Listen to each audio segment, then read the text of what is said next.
Hello everyone, welcome back to the channel. What a drop we had yesterday. I know that many people are shouting already bear market. I still disagree with them and I'm gonna show you why. Also, I brought you another Metaverse project which will be released in the next month, so you have plenty of time to prepare for it. Before we start, obviously the usual, use a VPN. My name is Sabi, and if you want to get in contact with me, Twitter, Discord, everything is in the description.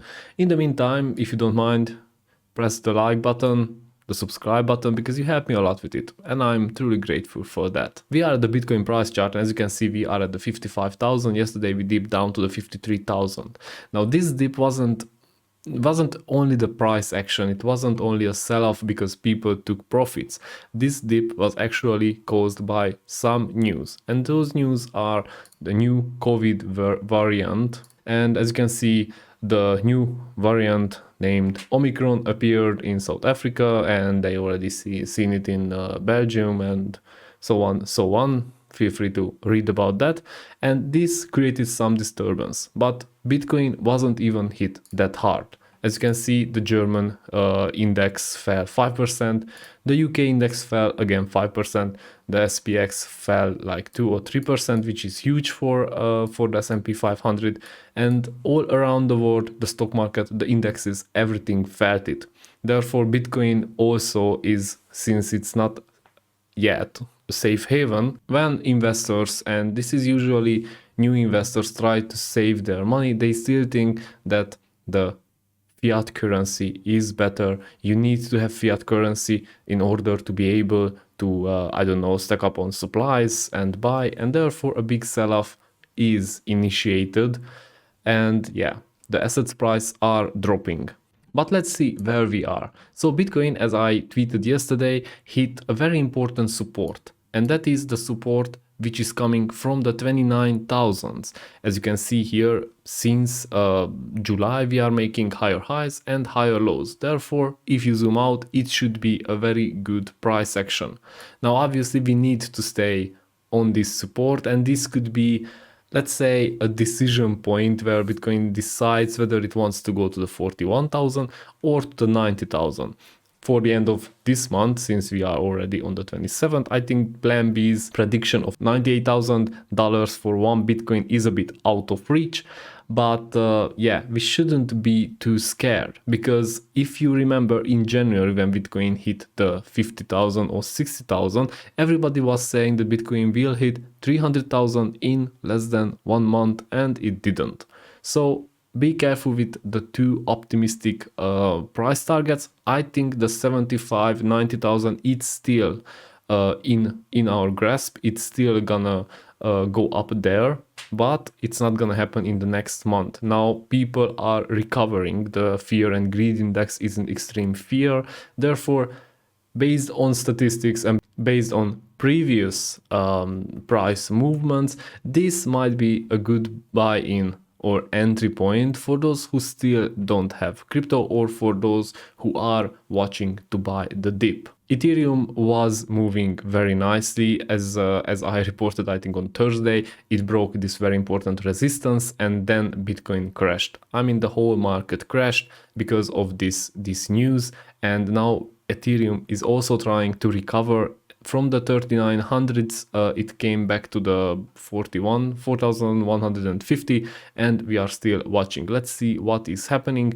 Obviously, it is touching the 10-day moving average on the 4-hour chart. I don't expect anything to happen today or tomorrow, to be honest, because people need to recover. As long as people don't see that, yes, we are not going any lower, and they start to buy back their maybe panic sold coins, I don't think that we will see a big growth. This is not applicable to Elrond, because Elrond went from the 390 back to the 430, and we are still there. Now, as I said, Elrond had this huge rally, which obviously everyone's seen, and I am happy to see some kind of sideways movement, because we need to create a support zone, because next time Elrond will start to rally, when it starts to move up at a crash, which will happen sooner or later.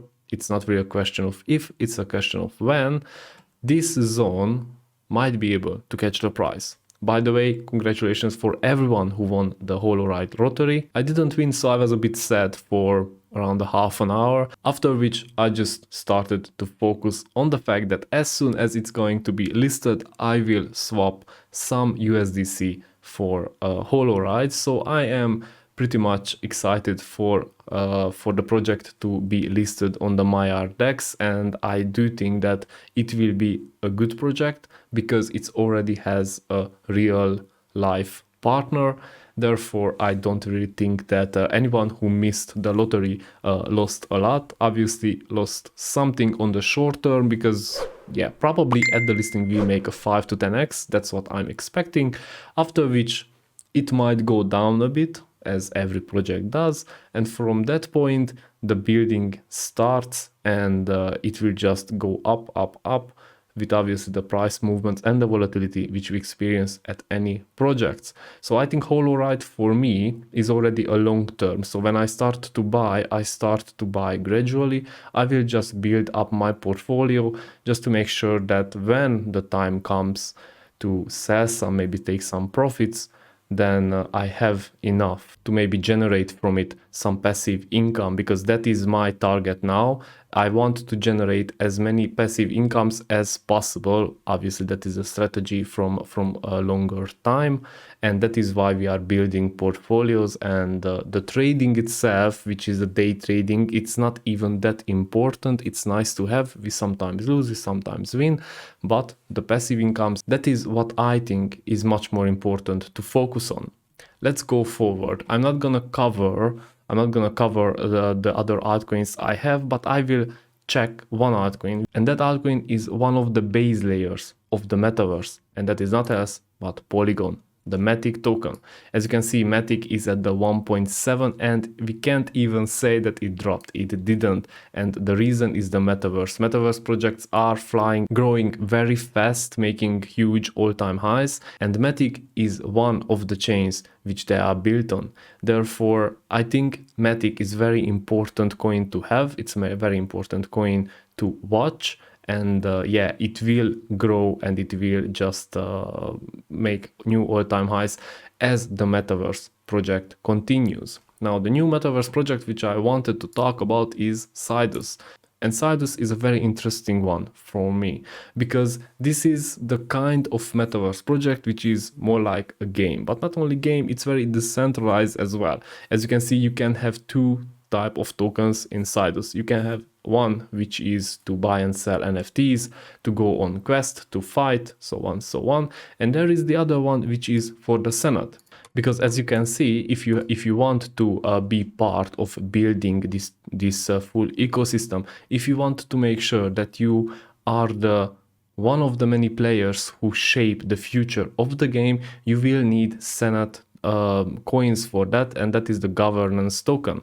If you want to play, if you want to earn, if you want to buy, participate in the marketplace, then you will need the other coin, and that is the Sidus token. Now, as you can see, the project will present the two tokens in 50-50%. So there will be 50% Senate tokens and 50% Sidus tokens. You can buy both of them in the IDO. For that, you will need to go one of their launchpads, and as you can see, Blockpad is one of them.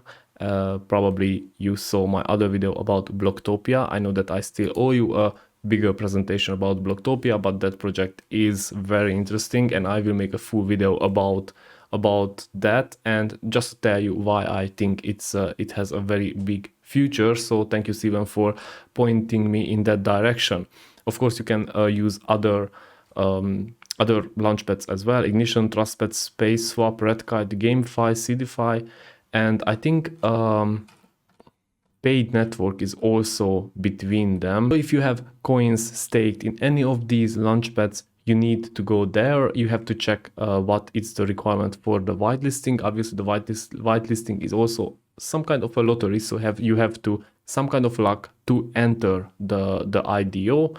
It's a good chance, to be honest, and obviously it's a very good opportunity if you enter the competition and you get some coins in the IDO phase. But if not, you can buy on the DEXs, and I'm sure that this game will have a very good future. And the reason I'm saying this, it's not only because of the concept. Why I'm saying this? Because they have already a demo version. You can just enter the demo game and try it out.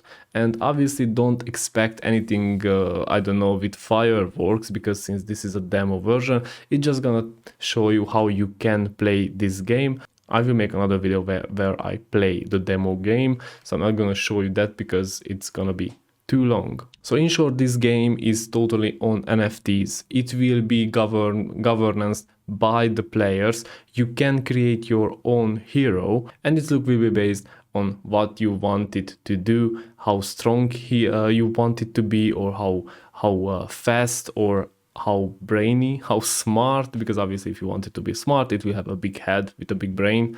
If you want it to be agile and fast, then probably he will be taller and a bit skinnier, so on, so on. You will be able to play with your friends, so you can, I don't know, you can go in groups to fight other groups, and you can conquer the whole metaverse, find objects, find new places, and yeah, just gather the NFTs, gather the coins, and make some earning from it. So I am really interested about this project, and as I said, if somebody can't get into the IDO, then no rush, no problem. Metaverse is a very new thing right now. It's even newer, let's say, than NFTs were at the beginning of the year. Now the difference is that Metaverse is very complicated. It's not only the NFTs. NFTs were only like a very small preparation, a fraction of the preparation for the Metaverse. Metaverse will carry on and will go on for years and years because they don't have the technology still. On the Metaverse projects, a lot of other things we build on. For example, the kits, like Samsung, for example, with the PlayStations, with the VRs. So yeah, I think there will be a big fight. There will be a lot of other metaverses, as there are a lot of other games, but also Metaverse, and watch Blocktopia for that, is going to be something as educational, for example. And I even saw a game where you can sell and buy virtual drugs, to earn real tokens and then play for real money. So if that game will reduce the actual drug selling, I think that was a good idea. I hope it's not going to be a training for the real time dealers. So this is all I wanted to talk about today. Thank you very much for watching. Hope you liked the content. If you did, press the like button because you help me a lot with it. And yeah, see you next time.